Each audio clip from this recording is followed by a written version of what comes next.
बहुत समय पहले एक ऐसा राज्य था जहाँ सुख और वैभव की कोई कमी नहीं थी, परंतु हर वैभव के पीछे छिपा था एक अंधकार, एक भविष्यवाणी जो आने वाली पीढ़ियों की किस्मत बदलने वाली थी।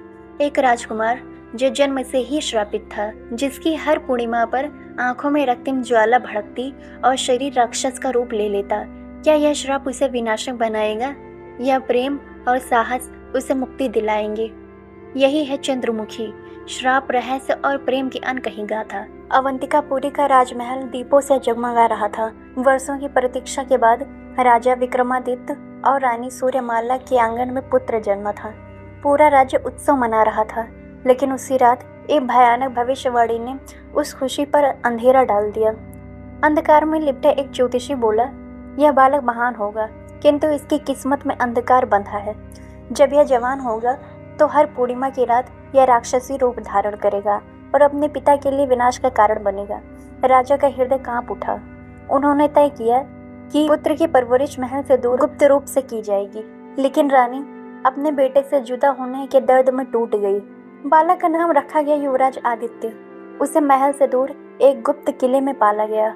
वहां उसके देखभाल के लिए कुछ विश्वसनीय सैनिक और दासी रखे गए। बचपन से ही आदित्य असामान्य था। उसकी आंखों में अजीब चमक रहती थी। कभी कभी वो अकारण गुस्से में आकर भारी चीजें उठा लेता। पूर्णिमा की रातों में उसका शरीर बेचैन हो जाता, जैसे भीतर कोई अदृश्य शक्ति उसे जकड़ रही हो। दाई माँ कई बार डर के मारे महल वालों को पत्र लिखना चाहती, परंतु राजा ने आदेश दिया था, इस रहस्य को किसी से कहना मत। आदित्य जब 16 वर्ष का हुआ तब वह पहली बार पूर्णिमा की रात में अपने असली रूप में बदला। उसका शरीर कांपने लगा, आंखें रक्तिम हो गईं, दांत और नाखून बढ़कर पंजे जैसे हो गए। कुछ ही क्षणों में वह एक भयानक नरभेड़िया बन गया। उस रात उसने किले के पास के जंगल में कई जानवरों का शिकार किया। सुबह जब होश आया तो वह खून से सना हुआ था। वह रो पड़ा, मेरे साथ यह क्या हो रहा है? एक दिन जंगल में उसे एक वृद्ध साधु मिला। साधु ने उसकी आंखों में झांक कर कहा, तुम श्रापित वंश के वारिस हो। तुम्हारे पूर्वज ने कभी एक राक्षसी चंद्रमुखी का अपमान किया था।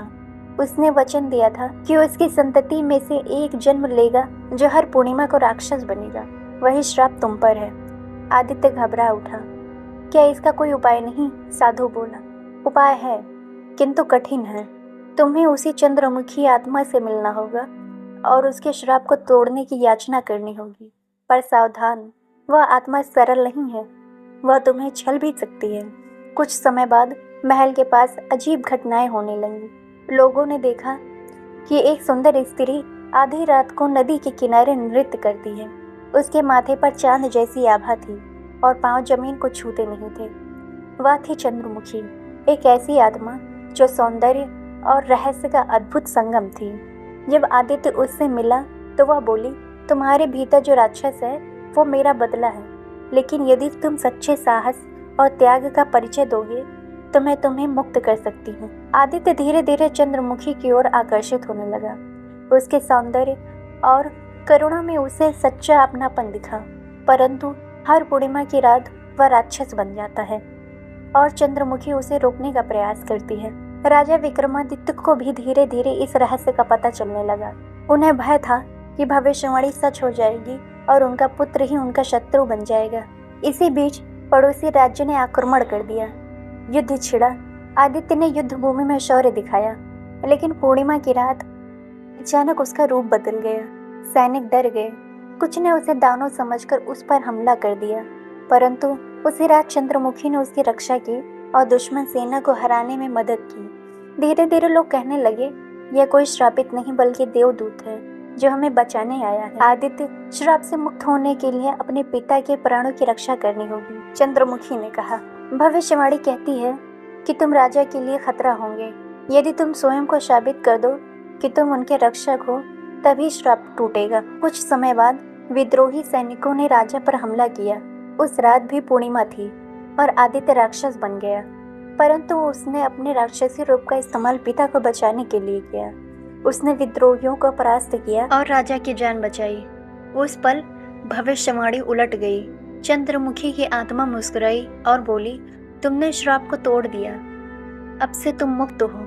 आदित्य सामान्य मनुष्य बन गया। राजा ने उसे गले लगाकर कहा, पुत्र, मुझे तुम पर गर्व है। प्रजा ने उसका स्वागत किया और उसे युवराज घोषित कर दिया। चंद्रमुखी की आत्मा आकाश में विलीन हो गई, पर उसके आंसुओं से एक सफेद पुष्प धरती पर गिरा, जो सदा आदित्य को उसकी शक्ति और प्रेम की याद दिलाता रहा। चंद्रमुखी केवल श्राप और राक्षस की कहानी नहीं थी, बल्कि यह साहस, त्याग और प्रेम की गाथा थी। आदित्य ने यह साबित किया कि नियति चाहे कैसी भी हो, सच्चे कर्म और हृदय की पवित्रता से उसे बदला जा सकता है। एक भविष्यवाणी जिसने जन्म से ही एक राजकुमार को श्रापित कर दिया, एक आत्मा जिसने बदले में उसे राक्षस बना दिया, और एक प्रेम जिसने उस श्राप को मोक्ष में बदल दिया। आदित्य ने यह साबित कर दिया कि नियति चाहे कितनी ही कठोर क्यों न हो, सच्चे साहस और त्याग से उसे बदला जा सकता है। चांद अब उसके लिए श्राप नहीं, बल्कि प्रेम और विजय का प्रतीक है। यही थी चंद्रमुखी, एक ऐसी कहानी जो रहस्य से शुरू होकर प्रेम में समाप्त हुई। अगर आपको यह कहानी पसंद आई हो तो लाइक, शेयर, सब्सक्राइब करें, ताकि अगली रहस्यमयी कहानियाँ सबसे पहले आप तक पहुँचें।